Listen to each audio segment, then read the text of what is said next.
제게 그 중요성과 심각성에 비춰서 참 떨리기도 하고 네. 여러 가지 참 책임의 그 무거움을 느낍니다. 오늘 이 자리가 제가 기억하는 범위 내에서는 우리 국민들이 정말 많이 참여하는 미세먼지 관련된 토론회라는 생각이 들고요. 그런 측면에서 아주 기쁘게 생각이 됩니다. 건설기계 엔지니어로 일하고 있는 이경복이라고 합니다. 그럼 뭐 중장비 이런 쪽을 다루시는 건가요? 그쪽도 미세먼지 문제가 심각할 것 같은데 어떤가요? 건설 현장에서 보면은 매연을 쏟아내고 있는 지게차 굴삭기들이 많이 있습니다. 자동차보다 약 20배가량 많은 매연을 쏟아낸다고 하는데요. 문제는 이러한 건설 장비들이 정기 검사 때 배출가스 검사 항목 자체가 없습니다. 보통 사용 연한이 20년, 30년 이상 되는 이런 노후 장비들이 미세먼지의 사각지대에 있다라고 생각이 들고요. 또 하나는 20여 년 전 IMF 때 등록 말소 또는 소재 불명의 노후 건설 장비들이 지금도 운행이 되고 있고 어딘가에서는 사용이 되고 있는데 이 장비들이 어디에 있는지 가장 큰 문제는 소재 파악을 못하고 있습니다. 네. 이 장비들은 어떤 정기 검사도 못 받고 있고요. 위치 파악도 안 되고 있고 지금 현재 정부에서 시행하고 있는 노후 건설 기계 엔진 교체 사업의 혜택도 못 받고 있는 실정입니다. 네. 하루빨리 개선이 돼야 된다고 생각이 듭니다. 네. 현장에서 일하시면서도 그 문제점을 굉장히 정확하게 지적을 해주셨는데요. 홍 교수님, 이게 양날의 칼인 것 같은데요. 경유차 문제만 해도 미세먼지 배출량이 많지만은 또 이용하시는 많은 분들이 또 서민들이시란 말이죠. 예. 이 문제는 어떻게 해결해 나가요? 예, 이게 사실은 특히 대도시 미세먼지, 우리 서울에서 오신 분들은 더 느끼시겠지만 대도시 미세먼지 핵심은 경유차를 어떻게 우리가 해결할 것이냐에 귀결된다고 생각합니다. 전국적으로는 산업시설, 공장에서 나온 미세먼지가 많지만 대도시는 이제 경유차가 문제인데요. 전국적으로 보면 승용차, 경유 승용차가 한 600만 대 가까이 이제 되고요. 그리고 트럭 있지 않습니까? 뭐 작은 트럭이든 큰 네네. 트럭이든 이 택배용 트럭이든 네. 뭐 아니면 아주 큰 25톤 이상 트럭 이런 트럭들이 한 350만 대 이렇게 돼요. 근데 저는 트럭을 이제 운행하시는 기사님들은 대부분 다 생계형이라고 생각합니다.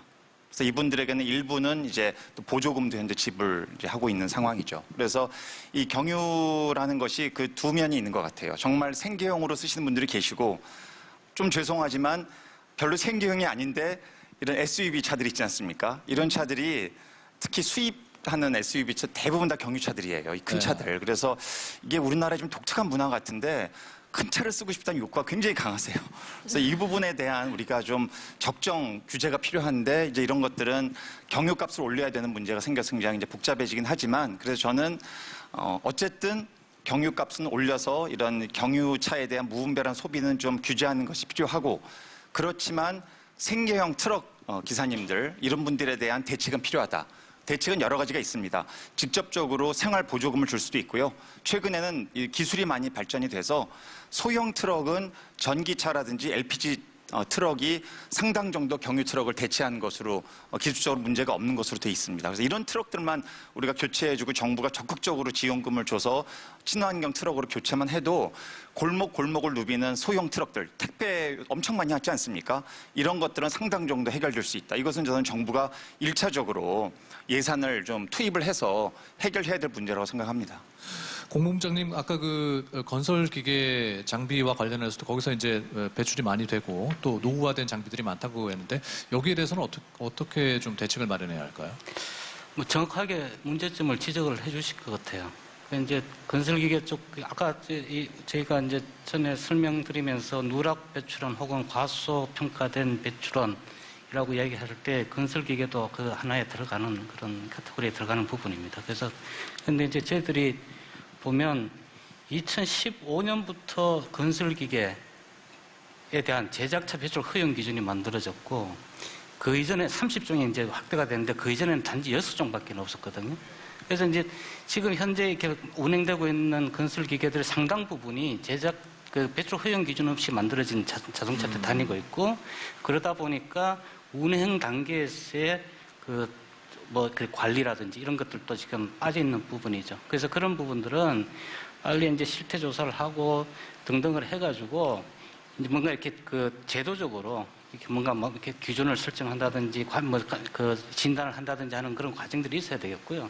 그다음에 그거하고 이제 별개로 제도적으로 상관없이 정부 아까 말씀하셨지만 일부 이제 엔진 교체라든지 한 등등의 지원 사업들은 지금 하고 있습니다. 하고 있는데 그 규모가 작았던 거죠. 근데 이제 원래 추경 예산을 보니까 한 1,000억 정도가 이렇게 확대가 돼서 지원이 되고 있는데 이게 이제 추경이다 보니까 원래 한시적으로 예산이 늘어난 뭐 사례가 될 수도 있어서 제가 이제 바라는 거는 이런 부분들이 꼭 다루어야 될 이런 부분들에 대한 예산은 꼭 좀 확보가 돼가지고 네. 지속적으로 계속 지원이 되면 좋겠다 이렇게 생각하고 있습니다.